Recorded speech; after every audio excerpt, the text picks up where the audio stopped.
Welcome dear students.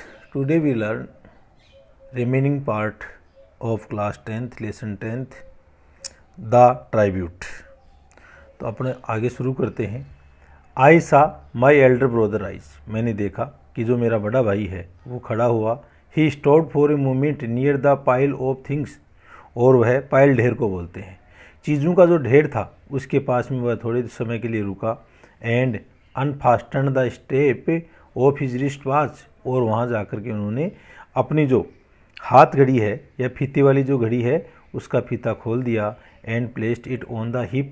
और उसको भी उसी जो घर का सामान का जो ढेर था HAP हीप एंड ढेर उसके अंदर डाल दिया. विद द अदर थिंग्स अन्य चीज़ों के साथ में.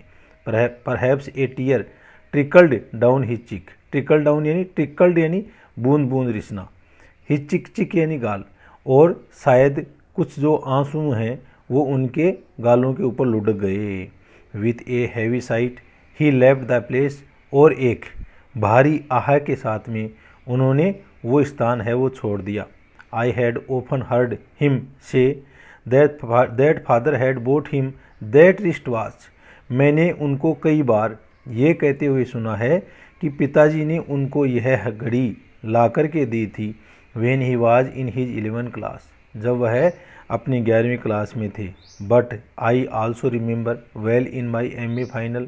लेकिन मेरे को अच्छी तरह से याद है कि जब मैं MA फाइनल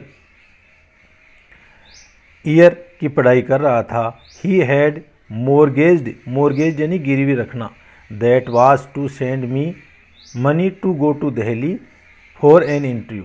तो उन्होंने इस घड़ी को गिरवी रख दिया था क्योंकि मेरे को दिल्ली एक साक्षात्कार के लिए जाना था. इंटरव्यू यानी साक्षात्कार. He had sent me an amount of 150 rupees. और इस प्रकार उन्होंने मेरे को इससे 150 रुपये का अमाउंट या राशि मेरे को दी. I remember clearly. यह मेरे को अच्छी तरह से याद है. No one knows whether the wrist watch would come back to him or not. और अब ये बात किसी को मालूम नहीं है कि ये हाथ घड़ी है वो किसके पास में आएगी. His action seemed symbolically. और उनकी यह क्रिया है वो प्रतीकात्मक दिखाई दे रही थी. On his snapping of all his attachment with the past. और इसका मतलब ये था स्नैपिंग यानी तोड़ देना. ऑल हिज अटैचमेंट उनके सभी प्रकार के जुड़ाव हैं विद द पास्ट यानी भूतकाल से. और ये जो घटना है वो ये बता रही थी कि जो एल्डर ब्रदर है उसकी बीती हुई सभी चीज़ों से उसने अपना संबंध तोड़ दिया क्योंकि उसने सबसे अपनी खास जो घड़ी है उसको भी उस ढेर में रख दिया था. I was silent. मैं चुप था. My elder sister in law was in the backyard. और मेरी बड़ी जो भाभी है वो पिछवाड़े में थी. My second brother was open whispering things in to his wife's ear. और मेरा जो दूसरा या मजला भाई है वो बार बार अपनी पत्नी के कानों के पास में विस्परिंग यानी फुसफुसाहट कर रहा था. And was there taking his place with us. और उसके बाद में वो हमारे पास में आकर के अपना स्थान ले लेता. It was like the butcher's knife going to the stone to sharpen itself. और ये सब चीज़ें लेखक को ऐसी लग रही थी कि बूचर यानी कसाई का जो नाइफ या चाकू है वो पत्थर पर रगड़ रगड़ करके अपनी धार लगा रहा था. द एल्डर ब्रदर वाज काम एंड कंपोज यानी भी शांत और काम यानी भी शांत.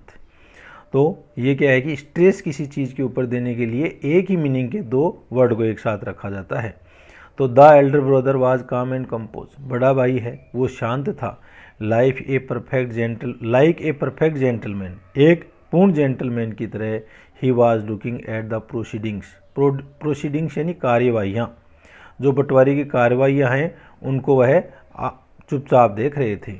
डिसपैशनेटली यानी बिना किसी, पैशनेटली यानी आग्रह के साथ और बिना आग्रह के साथ में. एग्जैक्टली ठीक उसी तरह से.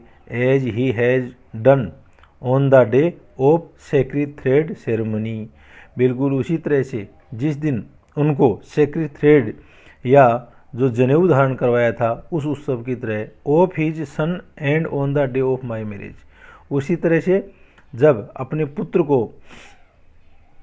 एक सेक्रेट थ्रेड पहना गया था उस दिन के लिए, और जो मेरी शादी है उस दिन की तरह। It was the same pre occupied, और ये सब चीज़ें हैं वो पहले से ही लगी हुई थी। एंड ग्रेव मैनर, एक गंभीर मैनर यानी तरीके में। Attending sincerely to his duty, और वो अपनी जो ड्यूटी है उसको सिंसियरली या बड़े ही विनम्र रूप से कर रहे थे। While discussing anything with my second brother, और जब वो हमारे दूसरे 2 नंबर के भाई से चर्चा कर रहे थे, ही हैड दैट सेम काम एंड कंपोज्ड वॉइस, लेकिन उस समय भी उनकी आवाज़ है वो बिल्कुल शांत थी। Note A sigh of disgust and regret, और उन्होंने एक भी डिस्कस्ट यानी दुख, और रिग्रेट यानी पश्चाताप, जो घृणा और पश्चाताप है ना, उसका थोड़ा सा भी चिन्ह उनमें दिखाई नहीं दिया। आई रिमेंबर, मेरे को याद है, द ईयर फादर डाइड, यानी मेरे को वो समय याद है जिस वर्ष पिताजी ख़त्म हुए थे। We had to live under a great financial strain, तो उस समय स्ट्रेन यानी तनाव, उस समय हम एक बड़ी आर्थिक तनाव है उसके अंदर आ गए। इट वाज विंटर, यह सर्दी का समय था। The chill was as its high, और ठंड है वो बहुत ज़्यादा थी। We had a limited number of blanket, और उस समय हमारे पास में बहुत कम संख्या में ब्लैंकेट या कंबल थे। The cold was so biting, और जो ठंड है वो इतनी ज़्यादा काटने वाली थी। पर्टिकुलरली एट मिडनाइट, और विशेष रूप से मध्य रात्रि के समय। That one blanket was not enough for one, कि एक जो ब्लैंकेट या कंबल है वो एक व्यक्ति के लिए पर्याप्त नहीं था। ऐसी स्थिति उस समय थी। तो आज इतना ही, नेक्स्ट पार्ट में आपको अगला बताया जाएगा। Thank you.